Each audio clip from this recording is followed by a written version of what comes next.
इमानदार, मेहनती र देशभक्तहरूलाई सम्मान गर्दै बेचिती, भ्रष्टाचार अनि अन्याय विरुद्ध हाम्रो निगरानी। यो हो टेलिभिजनको समय चक्रमा यहाँलाई हार्दिक स्वागत छ दर्शकवृन्द। म विक्रम श्रेष्ठ।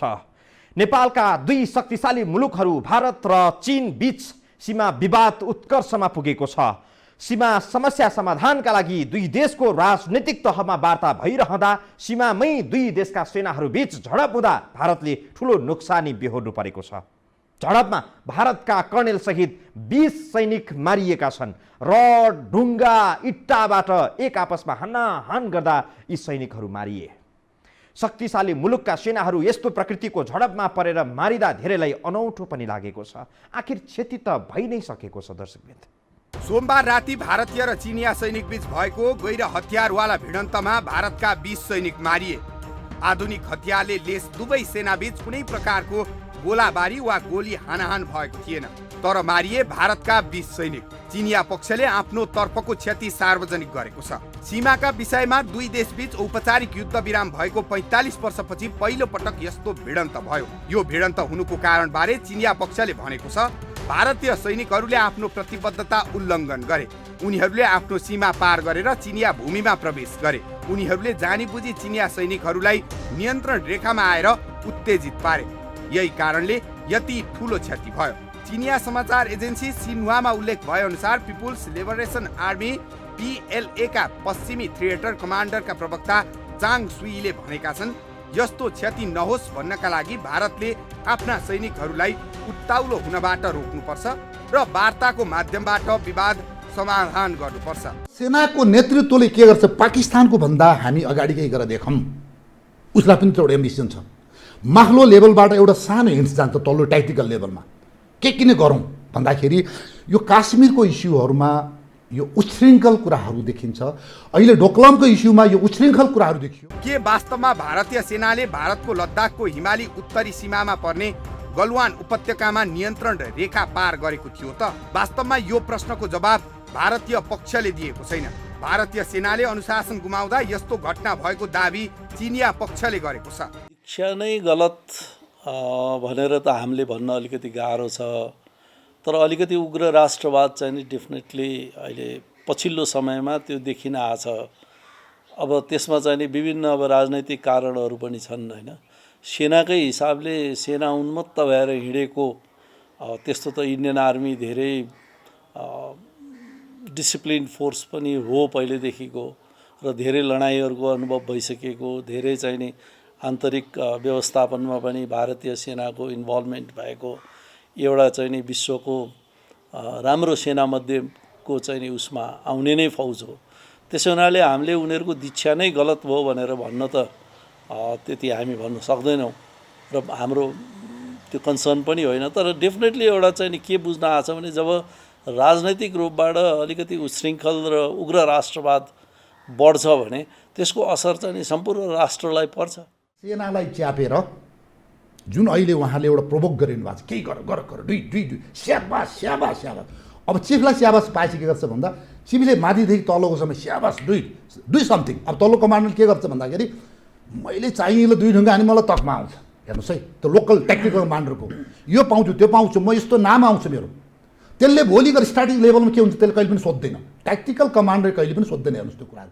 भारत र चीन बीच यस पटक भएको यो भिडन्त गैर सैनिक भिडन्त प्रकृतिको छ, किनभने दुवै पक्षले एक आपसमा ढुङ्गा, रड जस्ता वस्तुले एक अर्कामाथि प्रहार गरेका छन्। अर्को शब्दमा भन्नुपर्दा यस घटनामा जतिले ज्यान गुमाए उनीहरूको ज्यान बर्बरतापूर्ण आक्रमणबाट भएको देखिन्छ। सन् 1975 मा अरुणाञ्चल प्रदेशमा चिनिया सेनाले भारतीय सेनामाथि आक्रमण गरेर केहीको ज्यान लिएका थिए। त्यस यता सीमामा कुनै सैन्य क्षति दुई मुलुकले बेहोरेका थिएनन्। सोमबार राति लद्दाखमा भएको घटनामा चिनिया पक्षले संयमता नअपनाएका कारण घटना भएको प्रतिक्रिया दिएको छ। भारतले नियन्त्रण रेखा भारतीय सैनिकहरूले पार गरेको या नगरेको भन्ने प्रश्नको ठोस जवाब दिएको छैन। दुई पक्ष बीचको झडपमा भारतीय सेनाका एक कर्णेल समेत मारिए। सुरुमा 3 जनाको ज्यान गएको भनिए पनि घाइते भएका 17 को ज्यान गएपछि भारतले एकै पटक 20 सैनिक गुमाएको छ। दुई मुलुक बीच सीमा विवादमा वार्ता भइरहेको समयमा भएको यस्तो घटनाले छिमेकी मुलुकहरूमा पनि चिन्ता बढेको छ।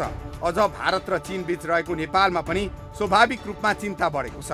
अब यसमा चाहिँ नि के भने अहिले नै हामीले यो घटनालाई मात्रै लिएर ठुलै चाहिँ नि असर पर्छ भनेर आँक्न चाहिँ नि अलिकति गाह्रो छ।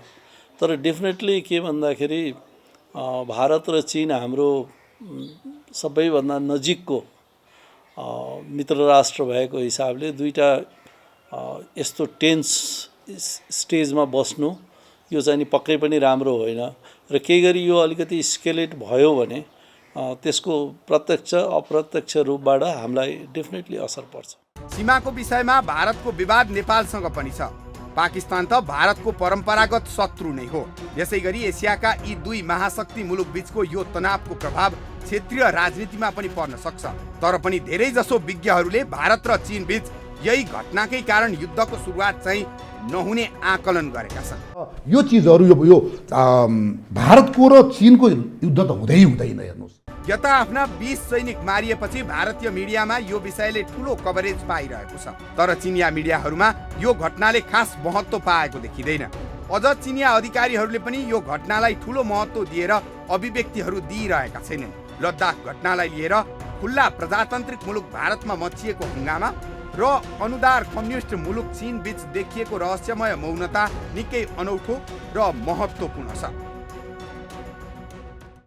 गत वर्ष भारतीय युद्धक विमानले पाकिस्तानको बलालकोटको निर्जन पहाडी जंगलमा बम खसाउँदा भारतमा ठुलो उत्सव मनाइएको थियो। यसपटक एक प्रकारको सन्नाटा छाएको छ। लद्दाखको गलवाल उपत्यकामा भएको यो कुनै युद्ध त थिएन, तर 20 सैनिक मारिएपछि यसले युद्धकै संकेत भने दिएको छ। दुई शक्तिशाली र व्यापारमा आत्मनिर्भर मुलुक बीच युद्ध हुने सम्भावना चाहिँ खासै नरहेको विज्ञहरूले दाबी गरेका छन्। थप चर्चा गर्नेछौँ ब्रेकपछि।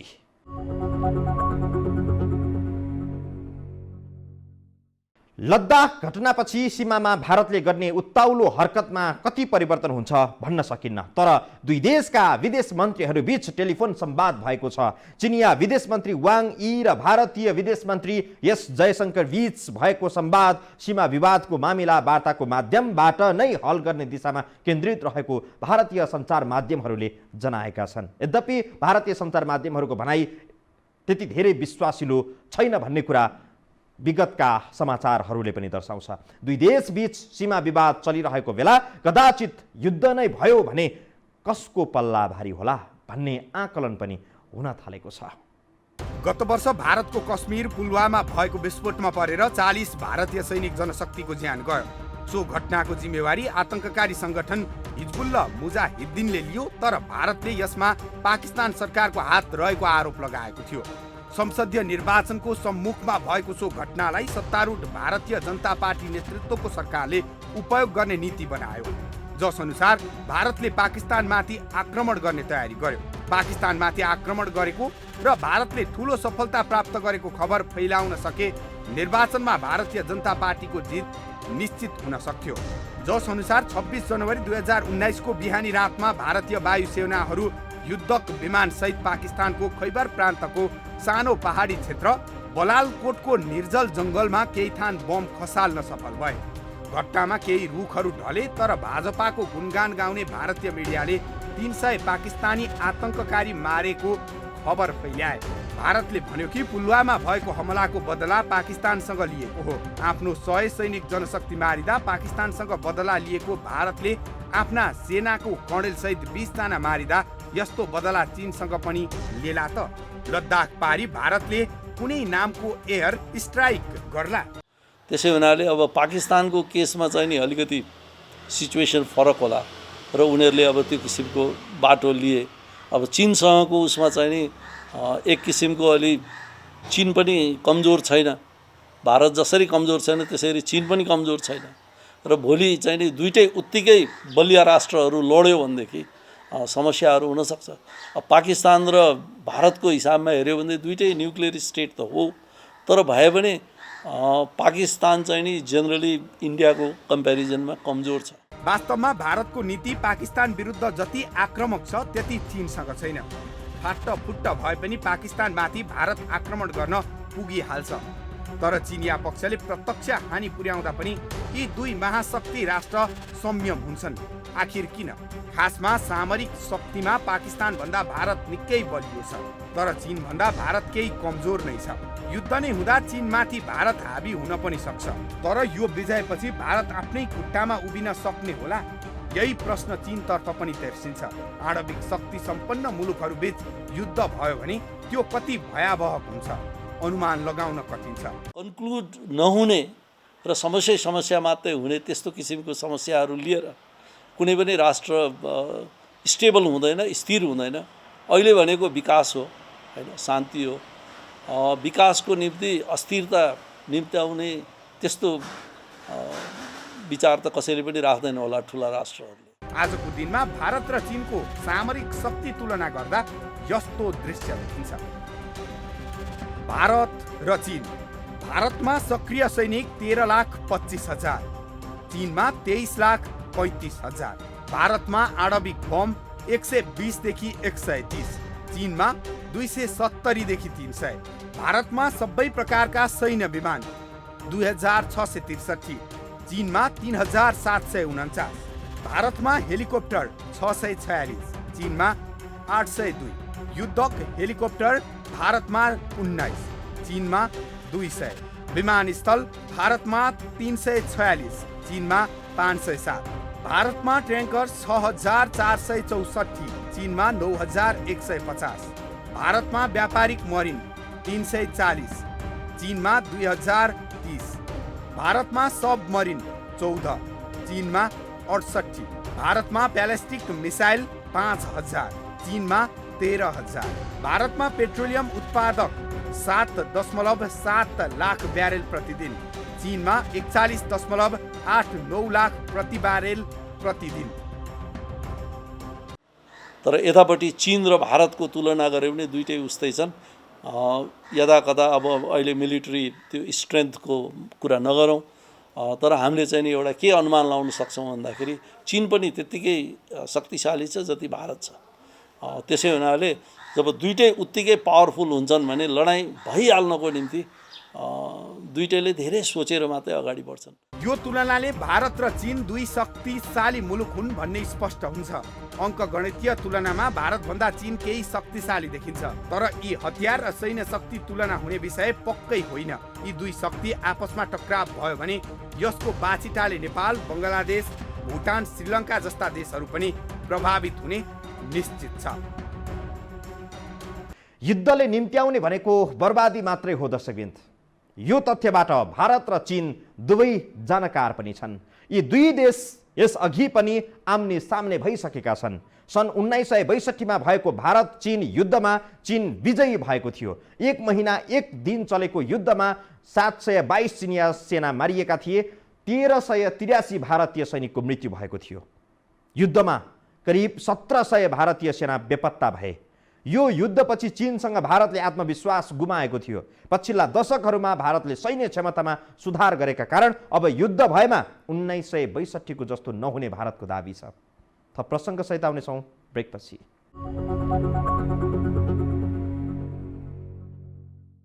एसियाका दुई शक्ति राष्ट्र भिडन्तमा उत्रिए भने बीचमा रहेको नेपाल कस्तो प्रभावमा पर्ला? युद्ध वा शान्ति मध्ये नेपालले छनौट गर्ने भनेको शान्ति नै हो। नेपालले यी दुई मुलुक बीच युद्ध होस् भन्ने कहिल्यै पनि चाहना राख्न सक्दैन र राख्दैन पनि। युद्धको परिणाम बर्बादी नै हो। युद्धमा कुनै मुलुकको हार होला, कुनै मुलुकको जित होला, तर युद्ध जित्नेले पनि धेरै ठुलो मूल्य चुकाइसकेको हुन्छ। तर पनि युद्ध उन्मादमा शक्ति राष्ट्रहरू बेला बखत फस्न पुग्छन्। भारत ठान्छ कि नेपालले आफ्नो भूमिमा दाबी गर्न पनि चीनको उक्साहट आवश्यक पर्छ। आफ्नो भूमिमाथिको दाबी प्रस्तुत गर्न सक्ने क्षमता पनि नेपालको छैन र यसका लागि चीनले उक्साउनु पर्छ भन्ने भारतको बुझाइ छ। छिमेकीको भूमि चिथोरेर विश्वलाई नेतृत्व गर्ने लाइनमा उभिन खोजेको भारत मूलत आर्थिक समृद्धिमै चिप्लिने गरेको छ। यसको सामान्य एक कारण हो धेरै भूमिको स्वामी हुनु नै विश्व शक्ति बन्नु हो। आकारमा सानो भएर पनि विश्वमा सशक्त प्रभाव पार्ने देशहरू छन्, जस्तो कि इजरायल, बेलायत, फ्रान्स, जर्मनी, कोरिया, जापान आदि आदि। भारतको तुलनामा यी देशहरू धेरै साना छन्, तर आवाज भारतको भन्दा यी देशहरूको बढी सशक्त हुने गरेको छ। यसको एकमात्रै कारण भनेको आर्थिक समृद्धि नै हो। एसियामा भारतको प्रमुख प्रतिस्पर्धा चीनसँगै छ। चीन आफ्नो 1 इन्च जमिन पनि मिच्न नदिने, अरूको 1 इन्च जमिनमा पनि दाबी नगर्ने नीति बोकेर एकहोरो र एउटै आर्थिक समृद्धिको मन्त्र जप गरिरहेको छ। आफ्नो भूभाग सम्प्रभुता कायम राख्ने, अरू देशहरूको नचाहिँदो चियो चर्चो नगर्ने र विश्वभर आफ्ना सामान बेचेर पैसा जम्मा गर्ने अभियानमा चीन अघि बढेको छ। आफ्नो एक बित्ता पनि नछोड्ने, अरूको एक बित्ता पनि नलिने, सीमा काटेर नजाने, अनि पैसै पैसै पैसै पैसै पैसै कमाउने हो। हेर्नुहोस् जसरी हुन्छ पैसै कमाउनु। र अहिले पनि यसको यता भारतले छिमेकी रुवाएरै भए पनि क्षेत्रफल बढाउने अभियानमा दशकौंदेखि लागि परेको छ। यस बापत भारतले केही सफलता पनि पाएको छ, जस्तो कि सानो हिमाली राज्य सिक्किम आफूमा विलय गर्नु, भुटानलाई आफ्नो कठपुतली बनाउनु, स्वतन्त्र कश्मीरको आधा भूभागमा आफ्नो प्रभुत्व स्थापित गर्नु आदि। नेपालकै कालापानी क्षेत्रमा पनि भारतको कब्जा छ। हाम्रो केसमा पनि हामी यति सानो मुलुक छौँ र हाम्रो पनि सर्टेन सीमाको समस्याहरू छ। अब त्यही सीमाको समस्यामा पनि उनीहरूले जुन किसिमले चीनलाई लिएर आउँछन्, चीनको अब हामीले चाहिँ नि कुनै त्यस्तो कार्ड खेलेको जस्तो मलाई लाग्दैन अहिलेको अवस्थामा। कुनै बेलामा खेल्या होला चीनको विरुद्धमा इन्डिया कार्ड, इन्डियाको विरुद्धमा चाइना कार्ड। अहिलेको अवस्थामा हामीले धेरै बुझिसकेका छौँ र हामीले केही पनि गरेका छैन। तर भारतीय मिडियाहरू उच्छृङ्खल चाहिँ नि हाम्रै केसमा पनि हामीले अनुभव गरेको कुरो हो। सीमाको त्यो माटोको माया त हुँदो रहेछ नि त, उसलाई पनि हुँदो रहेछ, चीनलाई पनि हुँदो रहेछ, सबैलाई हुँदो रहेछ नि त। यही भारतको सेनामा भर्ती हुन नेपाली युवा वर्षिनी जान्छन्। नेपाल र भारत बीच भएको सन्धि बमोजिम भारतले 40,000 सम्म नेपाली युवा आफ्नो सेनामा प्रयोग गर्न पाउँछ।